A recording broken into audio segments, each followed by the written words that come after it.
guys, Assalamualaikum. This is the পরামর্শনারাস। আমার অনেক ঠান্ডা লেগেছে, ভয়েস শুনাই বুঝতে পারছেন। বলতে বলতে রান্না শুরু হয়ে গিয়েছে, একটু বন্ধ করো। মাম্মা মেয়েটা রান্না করছে। প্রথমে গরম তেলে ঝাল পেঁয়াজ ভেজে নিল, একটা মশলা মাল মশলাগুলো বেটে নিল।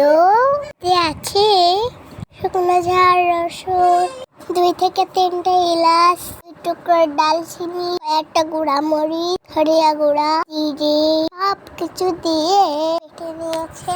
মশলা ভাজা হয়ে গেল, মশলাটা ভালোভাবে কষিয়ে নেবে যাতে করে মশলার গন্ধটাও থাকবে না। একটু লবণ হলুদ দিয়ে দিল।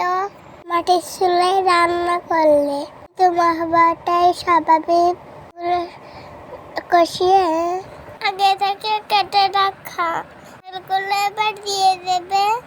ভালোভাবে নাড়াচাড়া করতেই থাকছে মাম্মাম। এটা ভালোভাবে নেড়ে নিতে হবে। এখনই কিছুক্ষণ পরে সেদ্ধ হয়ে গেলে কেটে যাবে।